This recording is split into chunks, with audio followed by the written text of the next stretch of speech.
Son las 8 de la mañana, a las 7 en Canarias. Matinal Cadena SER. Pilar Díaz de Aguilar. ¿Qué tal? Buenos días. Donald Trump y Vladimir Putin se reunirán el próximo 15 de agosto en Alaska.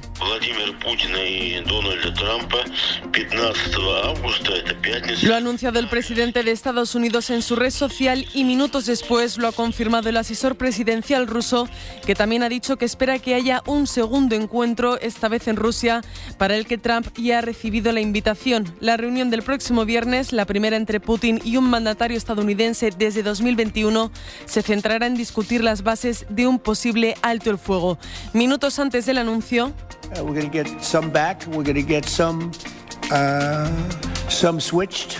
el republicano ha asegurado que las negociaciones para la tregua incluirán la concesión de territorios entre Moscú y Kiev, aunque según lo anunciado, Ucrania no participará en la reunión y es Putin quien exige la anexión a su territorio de 4 regiones parcialmente ocupadas, además de Crimea. Demandas inaceptables para Zelensky. Enseguida vamos con ello, también con la última hora de la guerra en la Franja de Gaza, que pasa por el diseño del plan de Netanyahu para ocupar militarmente el enclave, pero antes, en nuestro país, en Córdoba. Madre mía, tú. Qué mala pinta tiene, porque encima es que está arriba del todo.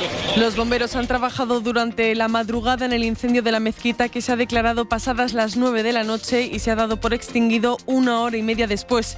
El alcalde de la ciudad ha asegurado que habrá daños, pero no catastróficos. María José Martínez, Radio Córdoba.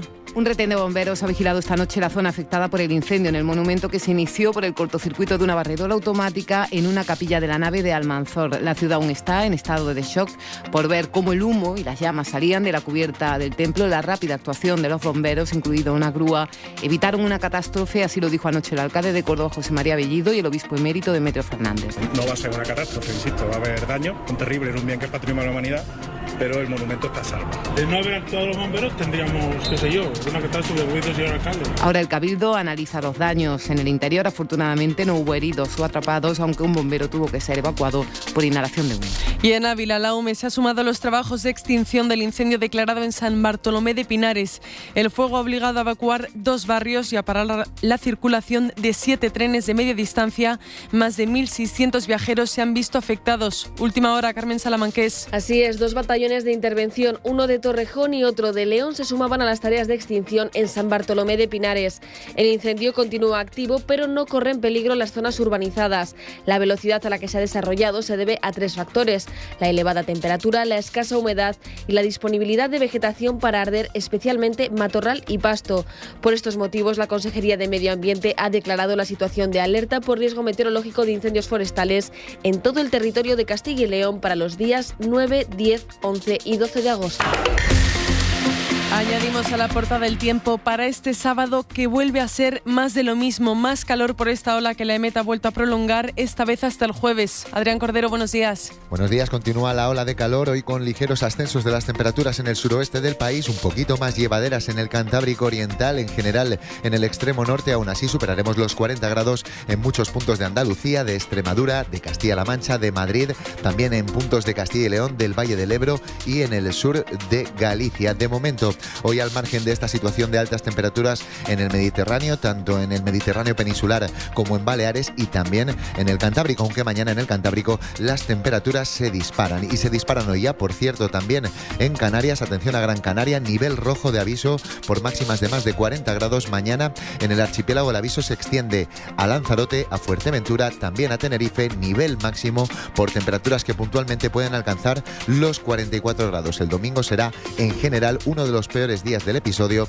en todo el país. El sábado es 9 de agosto y así empieza este matinal SER, con David Castilla y Emilio Escribano en la técnica y Javier Díaz en la producción. Comenzamos. Matinal Cadena SER.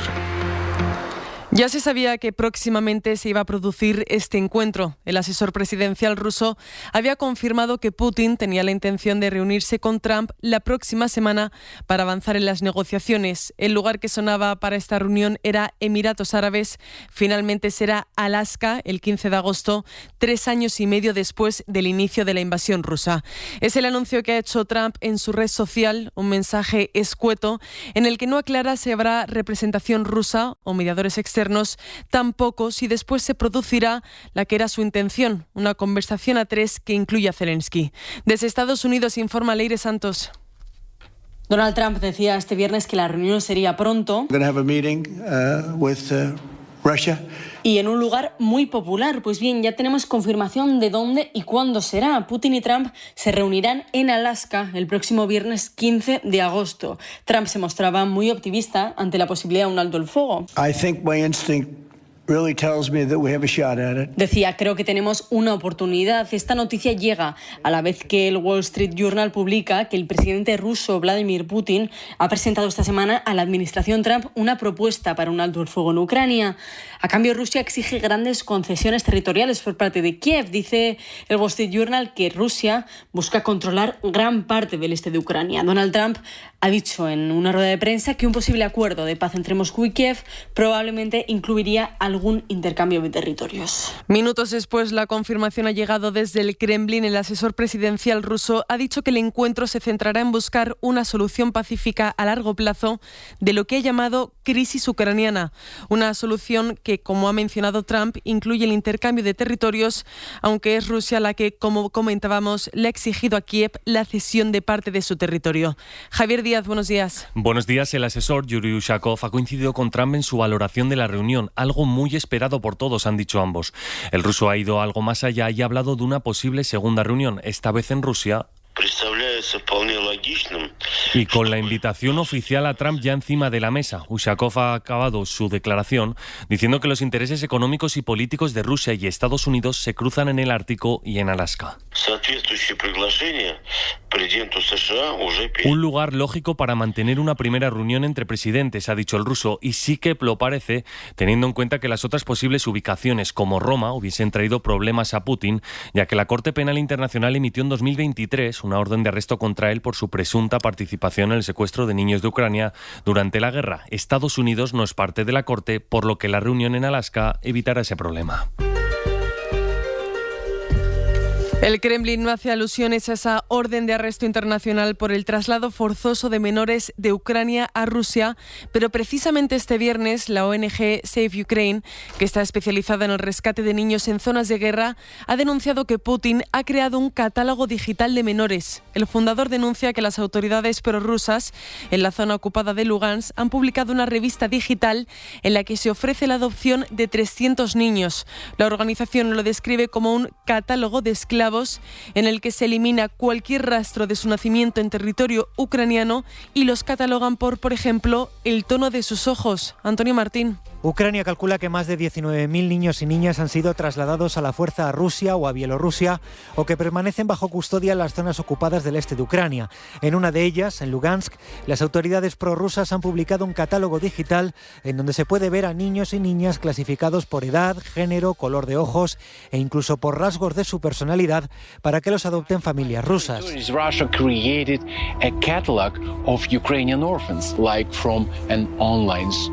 Es una tienda online, un mercado de esclavos, denuncia Mykola Kuleva, fundador de la ONG Save Ukraine, que es quien ha detectado esta página web en un vídeo que ha publicado en redes.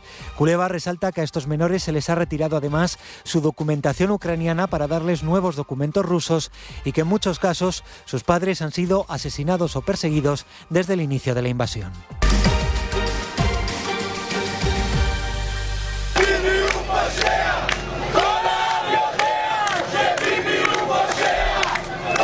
Son las voces de los familiares de los rehenes en manos de Hamás frente a la casa del ministro de Defensa israelí. Las protestas se han intensificado después de que la cúpula militar de Netanyahu haya aprobado parcialmente su plan para tomar el control de la ciudad de Gaza, donde se estima que viven casi 1 millón de palestinos.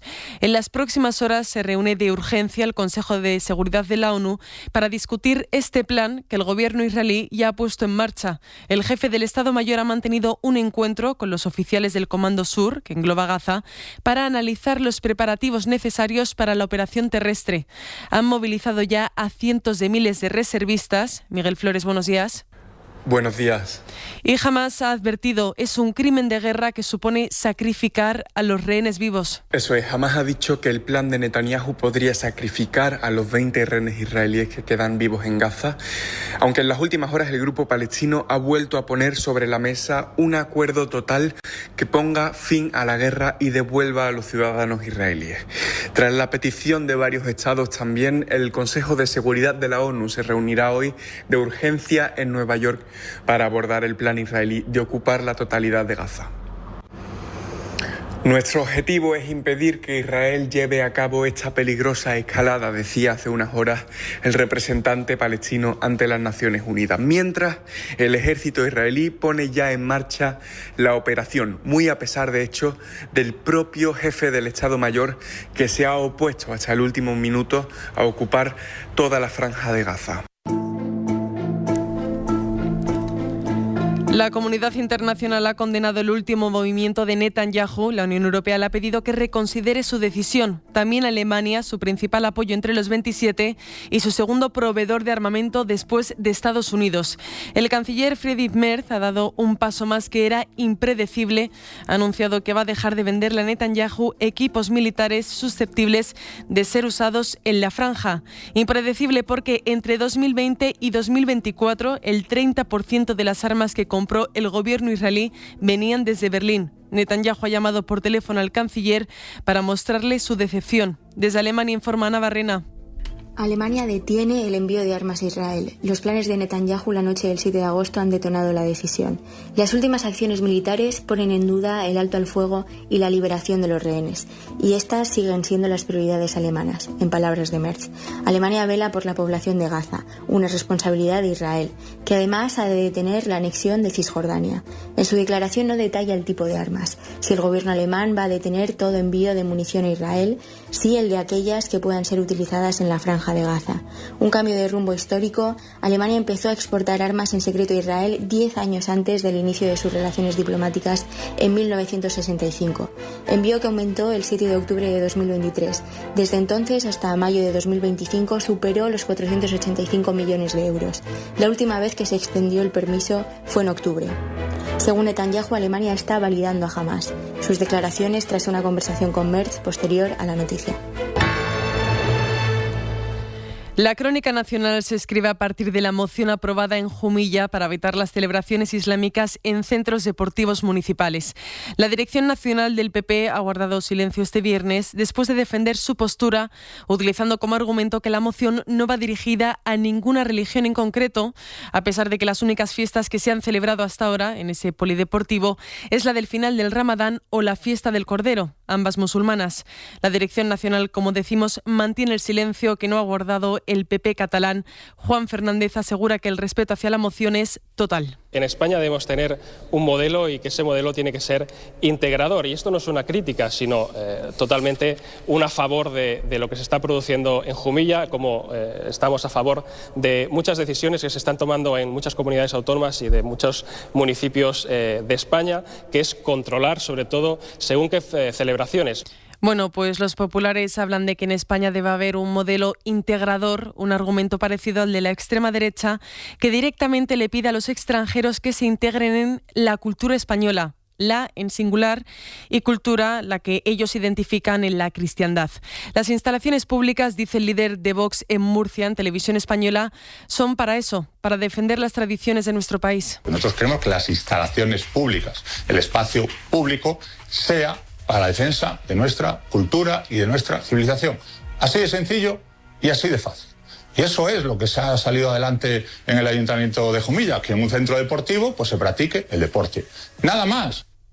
Sin embargo, Sara Selva, el discurso de Vox no le pilla por sorpresa a nadie. La extrema derecha ha registrado iniciativas similares en los parlamentos de Aragón y Baleares. ¿Qué tal? Buenos días. Vox lleva meses haciendo de la islamofobia el eje central de su discurso. Jumilla le ha dado su primera victoria, pero no es la única iniciativa que ha presentado. En junio presentó medidas similares en todos los parlamentos regionales, exigiendo la prohibición de la fiesta del Cordero. También lo hizo en el Congreso, pero la mayoría de partidos la tacharon de islamófoba. Allí también el PP PP las rechazó. Lo que hace Vox en realidad es copiar tácticas habituales de la extrema derecha europea. Su principal referente en esto es el holandés Geert Wilders, que airea la bandera de la islamofobia. El discurso bebe de la teoría conspiranoica del gran reemplazo, que sostiene que la población blanca y cristiana está siendo sustituida. Esto se aprecia con facilidad en el discurso de la ultraderecha española, que habla de colonización, de islamización e incluso de llevar a cabo la reconquista. Y hay otra técnica muy común, que es utilizar el feminismo y la lucha por la igualdad para camuflar de legítimas iniciativas xenófobas o islamófobas. Este mismo viernes, Abascal insistía en que el Islam denigra a las mujeres y que de ahí su empeño. Dice Vox que lo que buscan es que España siga siendo España, como si España no fuera también su comunidad musulmana. Precisamente sobre la extrema derecha y las medidas que llevan a cabo en otros países, el Tribunal Constitucional de Portugal ha tumbado la reforma migratoria que aprobó el gobierno conservador de Montenegro con el apoyo de los ultras y que, entre otras cosas, endurece los requisitos tanto para la entrada en el país como para la reagrupación familiar de los extranjeros. Informa desde Oporto Brais Suárez. El Tribunal Constitucional ha decidido pronunciarse por la inconstitucionalidad de las siguientes normas. Así empezaba su lectura la jueza encargada de analizar la primera ley para regular la inmigración que el gobierno conservador había aprobado hace 2 semanas gracias al apoyo de la extrema derecha y también, de paso, inspirándose en su programa. En concreto, la ley se considera incompatible con la protección a la familia que garantiza la Constitución porque dificulta severamente el reagrupamiento familiar de los inmigrantes. También limita los tiempos de estadía legal en el país o el acceso a la justicia. Tras ser aprobada en el Parlamento, el presidente de la República expresó sus dudas tanto por el contenido del texto como por su atropellada tramitación legal, pero en vez de vetarlo, decidió recurrir al Constitucional, que ahora le da la razón. El texto regresa así al Parlamento, que también prevé en septiembre discutir otra serie de leyes para hacer más difícil la inmigración. El Gobierno promete encontrar una manera para lograr su objetivo. Y de los tribunales aquí en España, la Fiscalía ha pedido a la Audiencia Nacional que indemnice a Baltasar Garzón y borre sus antecedentes penales después de que un fallo del Comité de Derechos Humanos de la ONU reconociera que se habían vulnerado los derechos fundamentales del exmagistrado en el proceso por el que fue condenado por prevaricación e inhabilitado. Isabel Vega, buenos días. Buenos días. La Fiscalía de la Audiencia Nacional ha pedido en el contencioso que se obligue al Ministerio de Justicia a borrar los antecedentes penales de Baltasar Garzón, indemnizarle y reconocer que se vulneraron sus derechos durante el proceso por el que fue condenado por prevaricación y apartado de la judicatura. Se trata de dar cumplimiento al dictamen del Comité de Derechos Humanos de Naciones Unidas, que así lo estableció hace 4 años, sin que el Estado haya acatado aún la resolución. La Fiscalía razona que sus resoluciones tienen plena eficacia porque los tratados internacionales que comprometen a España con ese comité forman parte de nuestro ordenamiento jurídico, y Justicia, que desestimó la reclamación de Garzón con un silencio, debe hacer que se cumplan. Pide por ello que se condene al Ministerio a ejecutar la decisión del comité y que mientras se resuelve este asunto se modifiquen cautelarmente los antecedentes penales de Garzón para que conste que su vigencia está pendiente de resolución judicial. José María Ángel, el excomisionado del Gobierno para la reconstrucción de la Dana, ha salido del hospital tras un intento de suicidio. Dimitió hace 10 días después de que se le abriera una investigación por la supuesta falsificación de un título universitario. La ministra Diana Morant ha denunciado una campaña de acoso hacia el expresidente del Partido Socialista Valenciano. Radio Valencia, José Viblanco. El excomisionado para la Dana, José María Ángel, recibió el alta en la tarde de ayer, tras intentar suicidarse a primera hora en Leliana, localidad donde reside. Fue dentro de su vehículo, un vecino dio la voz de alarma y los servicios de emergencia lo trasladaron al hospital de Llíria. La secretaria general de los socialistas valencianos, Diana Morant, reconocía en Televisión Española que su partido está roto tras conocer la noticia del suicidio. Asegura que José María Ángel ha sido víctima de un acoso inhumano. Esa cacería inhumana que causa tanto dolor y que puede tener unas circunstancias y unos finales muy dramáticos. El presidente Carlos Mazón le deseaba una pronta recuperación y agradecía la rápida actuación de los servicios de emergencia. Ya hemos emitido una nota desde la Generalitat Valenciana deseando una pronta recuperación, es lo más importante en estos momentos, y agradecer tanto a los bomberos como a los servicios sanitarios de la Generalitat su rápida reacción. Muchas gracias. Y también el presidente Pedro Sánchez le mostró su apoyo. José María Ángel es un histórico del socialismo valenciano, era Era presidente del PSPB hasta la semana pasada, cuando también dimitió de ese cargo, y antes fue alcalde de Lliana durante casi 20 años y responsable de emergencias en la Comunitat Valenciana durante el gobierno de Ximo Puig. 8:19, 7:19 en Canarias. Buenos días. El número premiado en el sorteo del cuponazo celebrado ayer ha sido 20.273, serie 19. Puedes consultar el resto de los números premiados en juegos11.es. Hoy tienes una nueva oportunidad con el sueldazo del fin de semana. Recuerda que este 15 de agosto se celebra el extra de verano de la 11, con un premio de 15 millones de euros y 10 premios de 1 millón. Cómpralo ya. 11. Ahora y siempre, bien jugado. Matinal Cadena SER. Pilar Díaz de Aguilar. New York Times reports President Trump has secretly ordered the Pentagon to conduct military actions against some Latin American Donald Trump ha dado un paso más, el más decisivo hasta ahora, en su lucha contra el narcotráfico y ha ordenado al Pentágono que utilice las Fuerzas Armadas para hacer cumplir la ley a cárteles extranjeros de la droga. Les ha autorizado para ejecutar operaciones en otros países y en aguas territoriales. El presidente ha apuntado particularmente a organizaciones venezolanas y mexicanas. La presidenta de México ya le ha respondido que las fuerzas militares estadounidenses no son bienvenidas en su país. Leiré. Con esta directiva, Trump involucra al ejército en una tarea que antes estaba destinada solo a los cuerpos policiales. Así, Estados Unidos empleará la fuerza militar contra ciertos cárteles de droga latinoamericanos a los que ha declarado organizaciones terroristas. El objetivo, dicen, es frenar el flujo de fentanilo y de otras drogas ilegales. Esta decisión plantea algunas dudas legales porque en Estados Unidos es el Congreso el que, en general, debe autorizar un despliegue de la fuerza en el exterior, en supuestos bélicos. La presidenta de México, Claudia Sheinbaum, el país vecino, ha dicho que esta orden no afecta al territorio mexicano. Estados Unidos no va a venir a México con los militares. Cooperamos, colaboramos, pero no va a haber invasión. La presidenta de México habla así porque el tema de la intervención militar de Estados Unidos en la región genera mucha controversia en América Latina, donde el país ha tenido un largo historial de intervenciones. Este es otro paso más en la militarización de Estados Unidos en su lucha contra el narco. Gracias, Leire. Y sin irnos a Estados Unidos,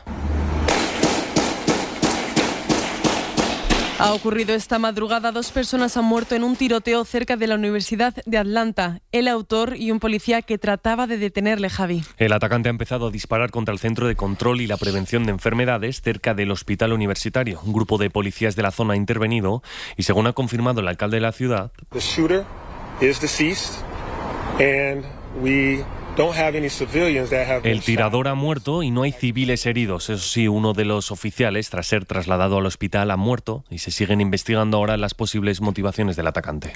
En Reino Unido, la secretaria de Estado de las Personas sin Hogar ha dimitido después de destaparse que echó a los inquilinos de uno de sus pisos con la excusa de que iba a vender el piso para después volver a ponerlo en alquiler a un precio mucho más alto. Corresponsal en Londres, Lucas Font. La ya exsecretaria de Estado de Sinhogarismo, Rushanara Ali, avisó a sus inquilinos de que no les renovaría el contrato de su piso de 4 habitaciones en el este de Londres porque tenía previsto ponerlo a la venta, pero el apartamento volvió a estar en el mercado poco después a un precio mucho más alto, pasando de 3.300 libras mensuales a 4.000, algo que ha forzado a Ali a presentar su dimisión, a pesar de que el gobierno laborista insiste en que no ha hecho nada ilegal. Rushanara ha dejado claro que no ha quebrantado ninguna norma, ha decidido dimitir y esa es su decisión personal, ha asegurado la secretaria de Estado de Energía en nombre del Ejecutivo. Nuevo golpe para el primer ministro Keir Starmer, no solo porque Ali es el 4º alto cargo de su gobierno en dimitir en poco más de un año, sino porque su propio ministerio está impulsando una norma en el Parlamento que impedirá a los propietarios volver a poner sus pisos en alquiler en un periodo inferior a 6 meses si expulsan a sus inquilinos. Los desastres naturales han aumentado un 10% en España en la última década. Las pérdidas económicas cerca de un 40%. El riesgo es tal que el negocio de las aseguradoras está contra las cuerdas y está replanteando su negocio. Pablo Anzola, buenos días. Buenos días. Sí, los desastres naturales se han disparado un 10% en el último cuarto de siglo y suponen ya casi 400.000 millones anuales en pérdidas. Una cifra que no para de aumentar. En la última década, esos grandes grandes incendios, las inundaciones o las sequías en el campo, por ejemplo, han disparado casi un 36% la factura de pérdidas globales, según un informe reciente de Product Hacker. Es todo un golpe medioambiental, pero también afecta ya a las cuentas del sector asegurador.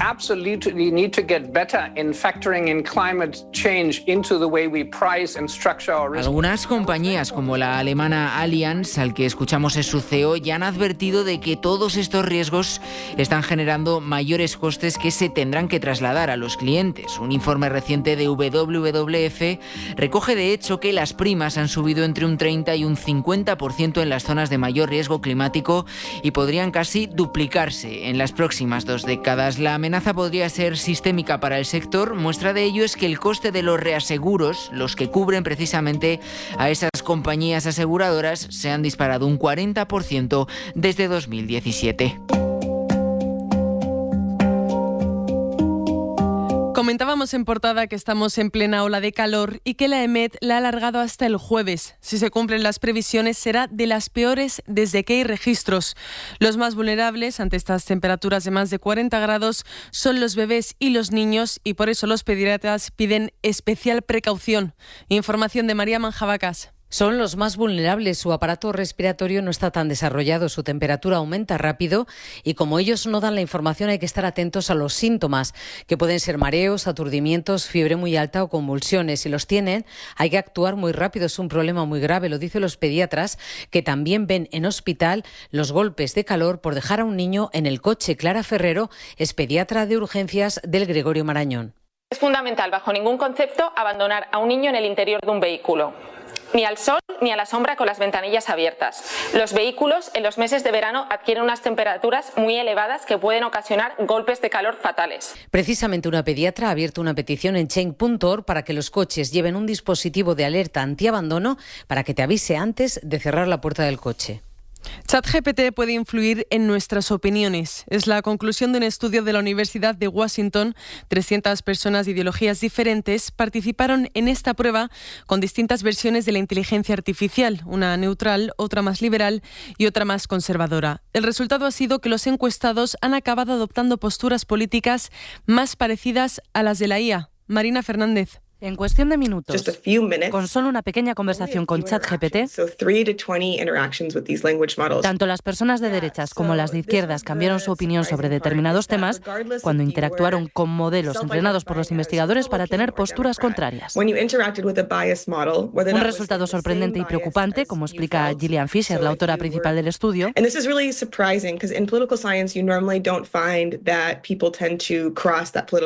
porque fuera del entorno de la IA es muy raro que las personas se muevan tanto y tan rápido en el espectro ideológico, que sean tan sensibles a la manipulación. Por eso apelan a extender la formación y educación sobre estas herramientas, porque las personas con más conocimientos mostraron más resistencia a su influencia. En Matinal, los deportes. Pues vamos ya con los deportes. Mario Arroyo, ¿qué tal? Buenos días. Buenos días. Marc-André ter Stegen vuelve a ser capitán del Barça. Santi Ovalle, ¿qué tal? Buenos días. El portero ha decidido firmar el consentimiento médico necesario para que el club pueda elevar su información a la Liga. Con este gesto, el Barça ya puede usar la cantidad de salario de ter Stegen para inscribir a otros futbolistas y el club automáticamente le cierra el expediente disciplinario que le había abierto y le devuelve la capitanía. La decisión llega después de una conversación entre el capitán ter Stegen y el presidente del club, Joan Laporta. Todo ello después de que el portero hiciese público un comunicado en sus redes sociales ayer por la tarde en el que intentaba aliviar las tensiones con el club. Y también ayer supimos de la sanción a Lamine Yamal y Robert Lewandowski por no presentarse inmediatamente después del partido contra el Inter de Milán de Champions en San Siro en el puesto de control de dopaje. La multa es de 5.000 euros para cada uno. Al entrenador del club, Hansi Flick, y su ayudante Markus Sorg se les impone un partido de sanción en Liga de Campeones por incumplir los principios generales de conducta y por infringir las normas básicas de conducta decente. Además, deberán pagar 2.000 euros cada uno. En el Real Madrid ayer también hubo dos noticias. La primera, Kendrick llevará el dorsal número 9 y la segunda, la renovación de Gonzalo García. La sensación del Mundial de Clubes seguirá en el equipo merengue hasta el año 2030 y su dorsal será el 16. Fuera del fútbol, ayer conocimos que Pablo Laso no seguirá como entrenador del Baskonia tras solo una temporada. Además, el Real Madrid de baloncesto se ha hecho con los servicios de Izan Almansa, el pívot de 20 años que ya formó parte de la cantera del Madrid entre los años 2019 y 2021, procede de los Perth Wildcats de la Liga Australiana de Baloncesto y firma con la entidad blanca para las próximas 4 temporadas. Y en tenis, Paula Badosa no jugará el Abierto de Estados Unidos. No se han desvelado los motivos. Hoy nos despedimos con La Raíz. Si te encuentro gritaré a viva voz que prefiero verte que ganar la guerra. Que esta noche han estado en el Sonorama, el festival que se celebra cada año en Aranda del Duero, junto a Amaya Oar de Bogotá. Que se apague la luz de ese faro que me apunta y me hace sentir raro. Esa ciudad en Aranda de Duero, no era Aranda del Duero. Así nos vamos, se quedan con el cine en la SER, con Elio Castro. La información vuelve en media hora en A Vivir con Lourdes Lancho y en todo momento en cadenaser.com y en nuestras redes sociales. Que tengan un feliz sábado. Matinal Cadena SER. Pilar Díaz de Aguilar.